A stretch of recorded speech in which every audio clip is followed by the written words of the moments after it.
Olá, turma! Tudo bom? Olha só, tia Kézia aqui com mais uma videoaula. Estou muito feliz porque nós estamos agora utilizando o caderno 2 do livro de História. E nós estamos passando aqui com a matéria de História com um assunto que tia Kézia já iniciou sobre o surgimento das cidades. E hoje eu vou trazer para vocês o surgimento de uma cidade que ficou na história do nosso país.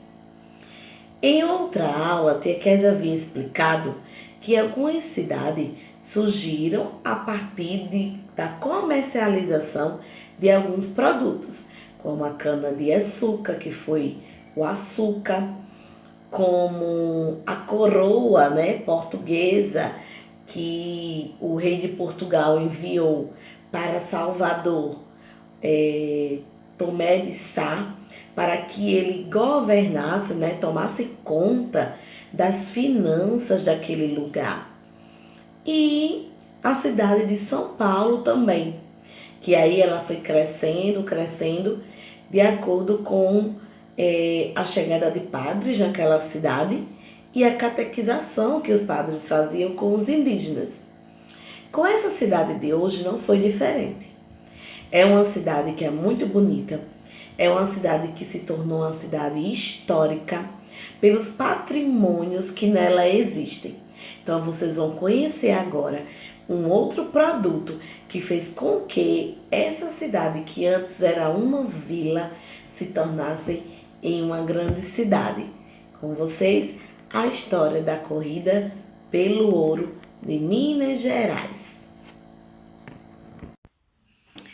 A corrida pelo ouro. Vocês podem acompanhar agora a leitura das páginas 14 e 15 que tia Kézia vai explicar. Então, tia Kézia acabou de falar um pouquinho sobre as 3 cidades que foram principais para o desenvolvimento do nosso país. Junto com elas, veio a história dos padres que catequizavam os indígenas, veio a história do açúcar e a história da coroa portuguesa com Tomé de Souza, que foi enviado pelo rei de Portugal para administrar Salvador. Nessa cidade que a gente vai conhecer hoje, também não foi diferente. Tivemos um marco histórico no nosso país com essa cidade que a gente vai ver agora. Anos depois da construção de primeiras cidades portuguesas no Brasil, a região onde fica o estado de Minas Gerais era totalmente ocupada por populações indígenas. Com o tempo, esses grupos foram deixando de existir e foram vindos de Bahia e Salvador vários grupos de exploradores em 1668. Grupos de exploradores como baianos e paulistanos chegaram a essas terras de Minas Gerais à procura de um produto. E aí, pelo nome Minas Gerais, já dá para a gente entender que é uma terra que tem muitas minas de ouro. E esses descobridores chegaram aí, que vieram da Bahia e de São Paulo, descobriram ouro nesse local aí, em Minas Gerais. Até aí tudo bem, só que algumas pessoas descobriram que esses exploradores teriam descoberto essas minas, teriam descoberto esse ouro. E aí começaram a migrar para Minas Gerais. Quando souber dessa descoberta, muitas pessoas do Brasil e até de outros países se dirigiram para essa região. E aí elas queriam um único objetivo com isso. Elas queriam o quê? Enriquecer com as pedras preciosas e com o minério que tinha em Minas Gerais.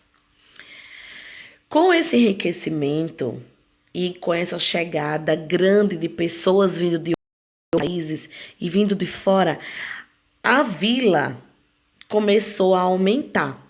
E essas vilas depois não aguentou mais suportar como vila e cresceram até se tornarem cidades.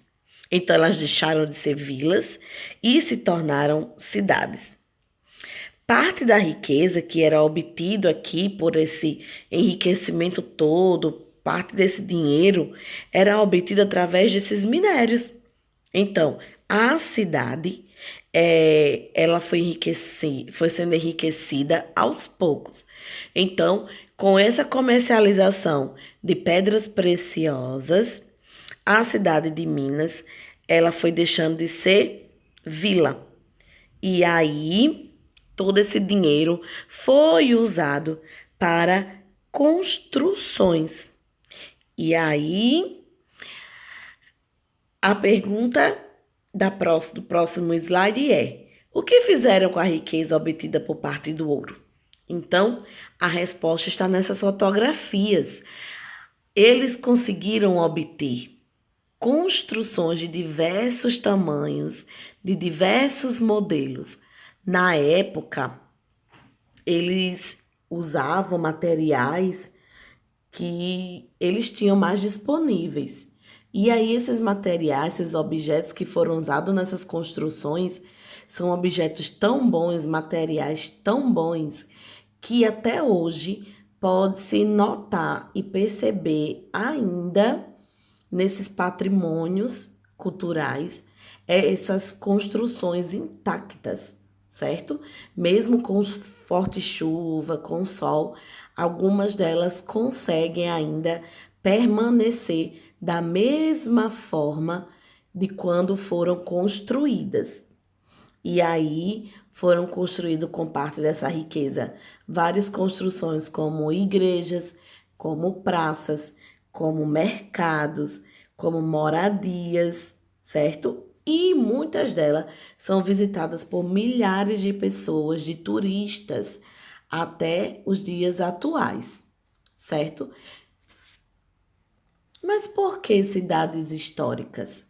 O que são cidades históricas? Então, a cidade histórica, ela é toda uma cidade que tem construções de valor histórico. Tia, como assim?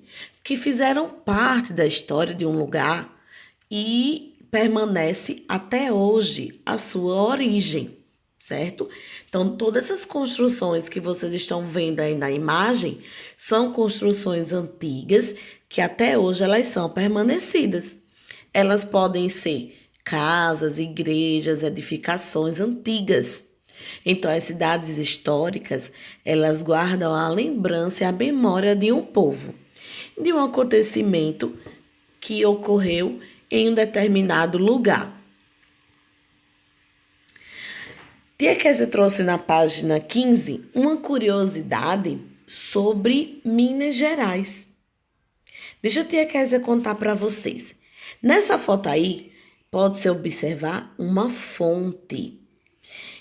Essa estrutura aí, toda feita com essa cruz, com esse desenho, com esse design, foi construída há um tempo, em 1757, certo?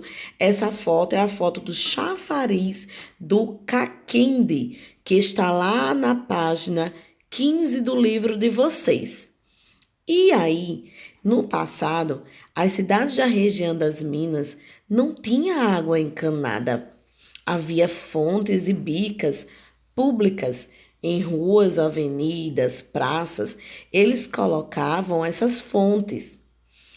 E aí as pessoas buscavam água para cozinhar, para lavar roupa, para lavar utensílios nessas fontes, inclusive até para beber água também. Aí, essa foto aí foi retirada no centro histórico da cidade de Sabará, no estado de Minas Gerais, tá? Então, uma curiosidade que a Kézia achou bastante interessante mostrar para vocês foi justamente isso, dessa construção também que é uma construção histórica. Todo mundo que viaja, que vai para Minas Gerais, conhece essa fonte, porque ela se tornou um patrimônio histórico da cidade e todo mundo que vai visita, bebe da fonte e tira fotos, enfim. Vocês têm uma atividade na página 15 para completar as frases com o que vocês aprenderam na página 14 e 15.